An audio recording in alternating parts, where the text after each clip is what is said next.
Kris Gardner of the Houston Round Bar Review, local name, global perspective. Joining me from his car, because he's big time like that, Kelly Iko with The Athletic, Rockets beat writer. We've been playing video tag, phone tag, text tag for a while now, so let's get this in real quick. How you doing, young man? Doing good, man. We finally got to sync up. So yeah, like I said to you off air, I'm old and slow. Technology is not my friend, man. So, but I just got to reading your article in Athletic today about Christian Wood. Yes, sir. So, of those three scenarios, trade scenarios, do you think any of those three are most likely? Let's go with that. Christian Wood, two of the Hornets. How about that one first? In terms of likely, I still think that the Rockets aren't going to make a move unless, like I said, there's a deal that they really like. Because remember, this isn't the first time that his name has been involved in trade talks. There was the talks around last year's deadline. There was talks around last year's draft. And there have always been teams that have been intrigued by Christian Wood because of his skill set, his frame, the potential he still has. He's only played 222 NBA games. That equates to 3 years as a full-time healthy starter. That's not, he still has a lot of NBA left in his body. He's 27 years old. Right. But if I was to say what was most likely right now, I still think, the Rockets want to,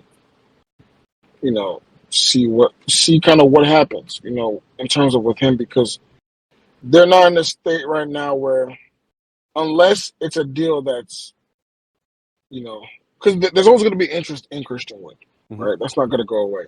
But are they going to pull a trigger?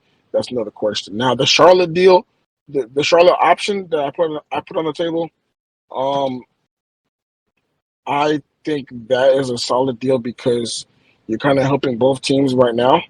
I think the Hornets are a team where after 2 straight years of losing in the play-in tournament, they kind of want to get something going.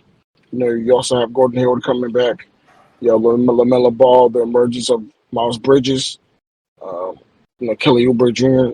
You're still looking for a quality big man. They've had Plumlee, but Plumlee's averaging about 6 and 6, 7 and 7. There's still, if you have him on the floor, there's always going to be limitations to his game, right? Right. And it's not saying he's not a fine player, but Christian Wood is just a different kind of dimension as a stretch big, as someone who can put the ball on the floor, can attack mismatches, good in the post, can space. The free throws are a struggle, but he's still talented enough to give you that intrigue. You still get to look at P.J. Washington, a good 3-and-D wing, someone who's his role might be a bit down the pecking order in there because of their abundance of wings over there. And he could thrive in a larger role, slightly larger role. And then obviously the pick swaps. Like you're moving up from 17 to 13. You still get another lottery pick. And this draft, although it's not as heavy hitting as last year's, there's still some good names to be had from outside the top 5. So if you go 5 through 14, 5 through 16, there's still some good names in there. So that's kind of what the intrigue about that angle is. But as to any deal, it takes 2 to tango. Right. And the Rockets are in no rush to make deals to appease other teams, right? So it has to be something that makes sense for both parties to pull the trigger. So while there is interest in Christian Wood, you're going to need to see, something substantial. Well, something good for them to bite on it. That's what I'll say. Because he isn't also in the last year of his deal. So you do need to make sure that if he's going to be around, then cool. If he's not going to be around, then you need to make sure you don't have another situation where someone's walking for nothing. Right? Right. And I don't want to give away all the other 2 options. Folks got to subscribe to the Athletic. That's what I do. I'm media, so I subscribe too. So, but what do you think? What's your gut say? Do you think C Wood will be with the Rockets past the deadline in February?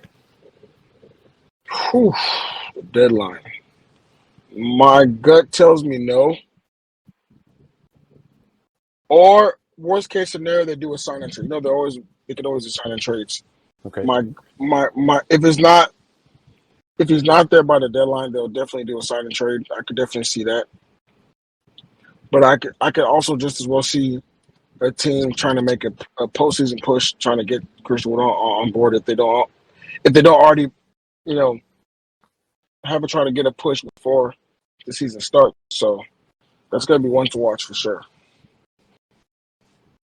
And Eric Gordon, is Eric Gordon going to retire as a Rocket? Retire? I've always thought he was gonna retire as a Pacer or something. Just go back to Indiana. But I think he's going to be around this season. The Rockets want him to kind of help their young core. They want to be a better defensive team. And Eric Gordon, as you know, you've covered him for a while. He's always been one of the more underrated defenders in the league. But recently, he's gotten some of his due as a quality defender, a two-way guy, especially for a guy like Stephen Silas that wants his players to be able to adapt to different coverages, take on different matchups. There's no better guy to watch on the roster than Eric Gordon if you're trying to learn from a veteran standpoint. So I do think he's going to be around. His deal is kind of different because he has a team option for the season after this one. But I still think there's a lot to learn from Steve. You talk to guys on the team. There's probably no better example at being a professional than Eric Gordon. He doesn't say a word, comes and does his job and goes home. So that's kind of what you want to see from young players as they adapt and grow in this league, something they can model after and try to replicate. So I think Gordon's role is solidified this coming season. In your opinion, of the three, Jabari Smith, Chet, Paolo, who do you think would be the best fit for the Rockets? That's your opinion, not who the Rockets would take at 3. Who do you think would be the best fit for the Rockets? I still think Paolo, because while Jabari is a coach's dream, 3-and-D 6'10" guy can come step in right away and contribute. The Rockets still lack front court playmaking with offensive upside, right? So your playmaking, the bulk of your playmaking obviously is going to be in your backcourt with Jalen Green and Kevin Porter Jr. Obviously, you want to throw in Şengün as well, but you still need a front court scorer. And when you have a front court scorer that can create for others at a high level, like Paolo can, you don't turn your head at that. That's before you even get into the star quality. That's before you even get into the possibilities. Having somebody 6'10" that can do so much with the ball in his hands, you just don't have that kind of talent. We're talking about, shades of Paul George, shades of Jason Tatum type of playmaking with that frame and scoring ability. So there's a reason why, a guy that I want to compare to is the younger version of Danny Granger. Somebody that is versatile with the ball. He is a 3-level scorer. He's athletic. He has pop. He can drive. He can make those next level reads. He's a smart player in the half court. And Stephen Silas' offense, as you've seen last season, he wants his guys to be able to be comfortable making those reads and having options out of options. So,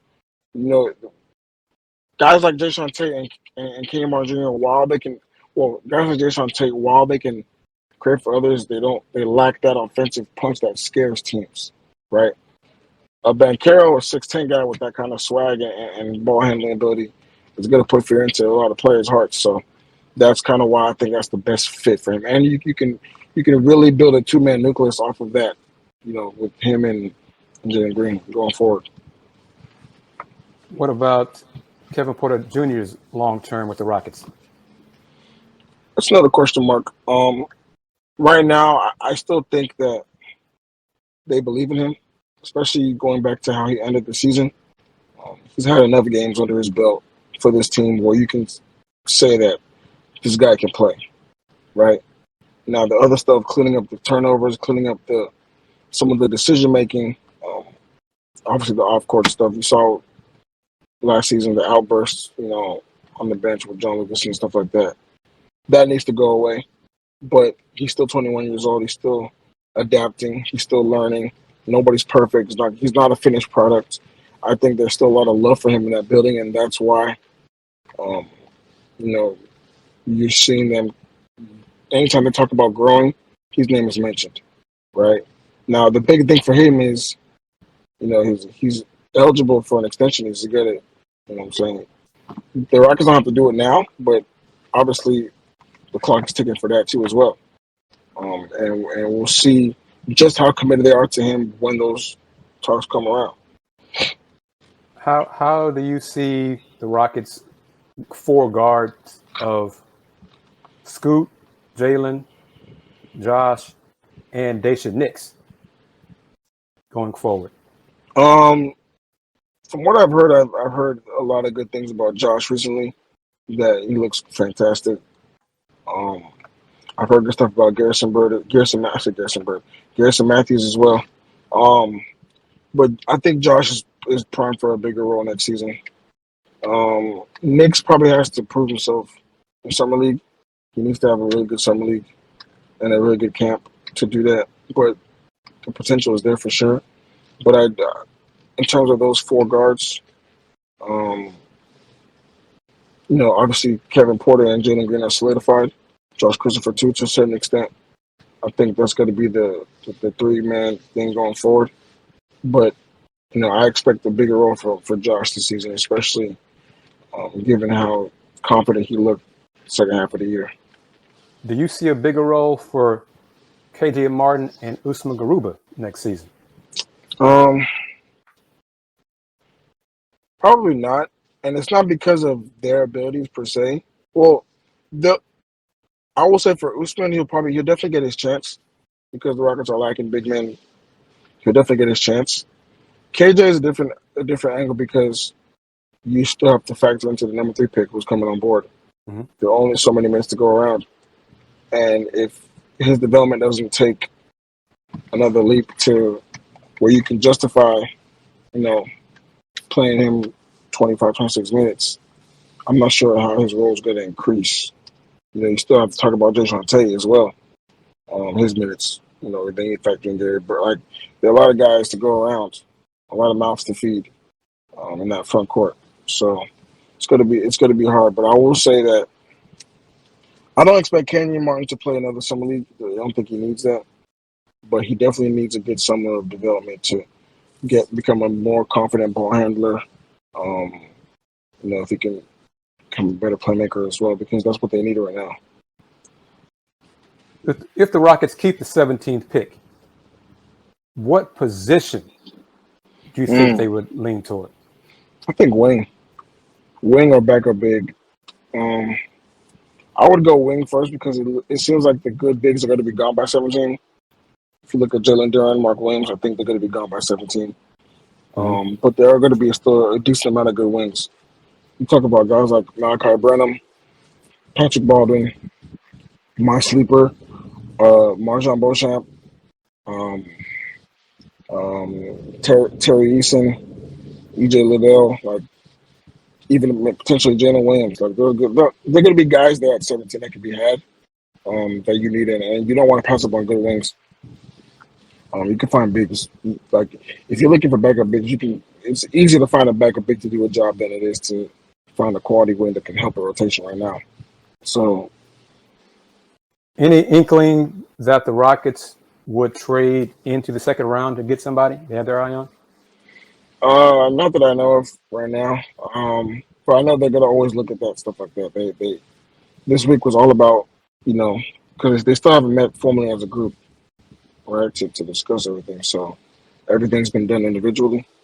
But yeah, there's going to be options. Because you go back to the days of Daryl Morey, even though the Rockets had a bunch of second round picks, they were always trying to strategize ways to get into the second round, buy their way in, trade their way in. You never want to pass up on that. But if they do have 2 picks already, I don't know if getting an extra third pick is that high of a priority.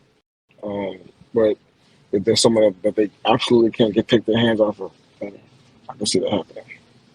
What are your thoughts on the transitions in the coaching staff?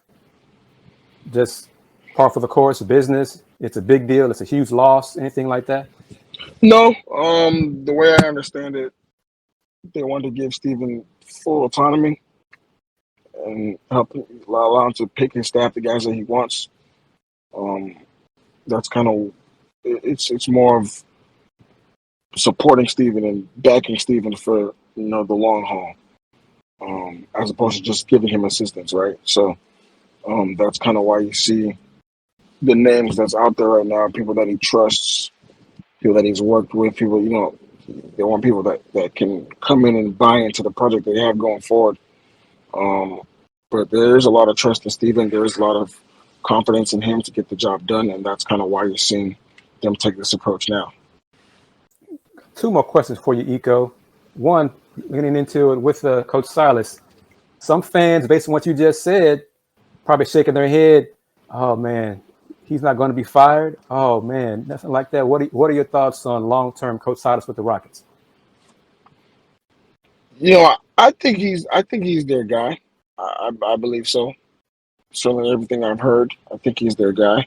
Now, obviously, rebuilds are tough, and the number of successful rebuilds is quite small.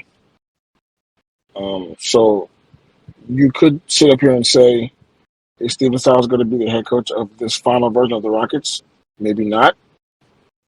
But he's definitely going to be a strong bridge to whatever their final form is.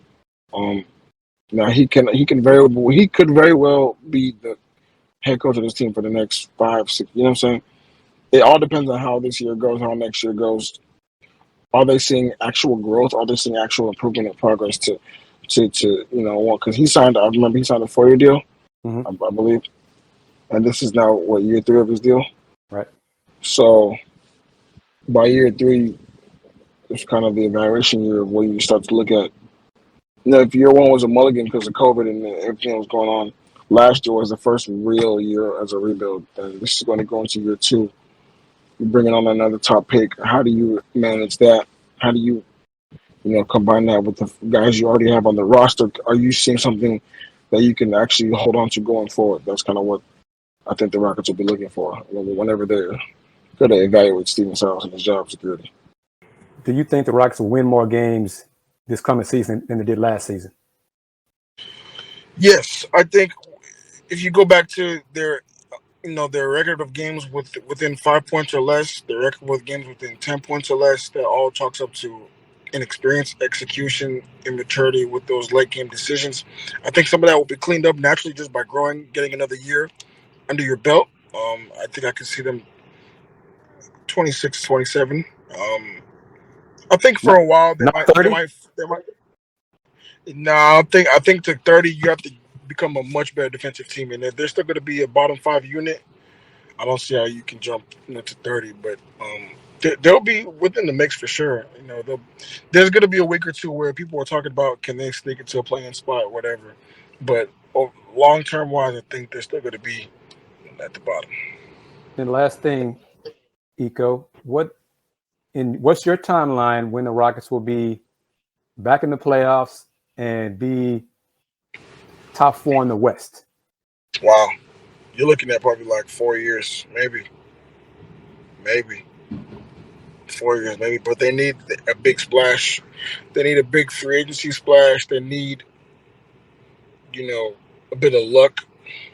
They need their place to become viable for people to want to come and join up and play. I think that take a couple of years. People have to believe in the project first, but it's doable. Houston is a good place to live. There's no income tax. The lifestyle is great. If those young guys can continue to develop, if they continue to play unselfish basketball, Jalen Green, whoever comes along, those guys are going to be electric, and guys want to join that. So I can see that in the next 3 to 4 years potentially, but they need some luck. They need a big splash in free agency for sure. And a trade. Well, you don't think they can make that splash next summer with all that cap room? Well, next summer they're going to be players for sure. They're going to be players for sure, and that's what I'm saying. If they show that this season there's enough intrigue to where you want to join that project, I could see them getting somebody pretty good, in the summer of 2023, when everything's off the books, John Wall and potentially Eric Gordon and stuff like that off the books. So there's going to have a lot of cap room to play with, and that's a dangerous way to be a team. But we've also seen teams that have plenty of cap space and not be able to attract guys to come play for the team. So it's a two-way street in that aspect. Kelly Iko with the Athletic, man. I'm glad we made it happen despite the glitches. And I'm not picky. I don't care how it looks. I'll put it together and make it work. So, Yes, sir. So, Iko, man, I appreciate it, man. You stay safe this summer, and I'll see you this Thank you, season, sir. okay? Yes, sir. All right, take care.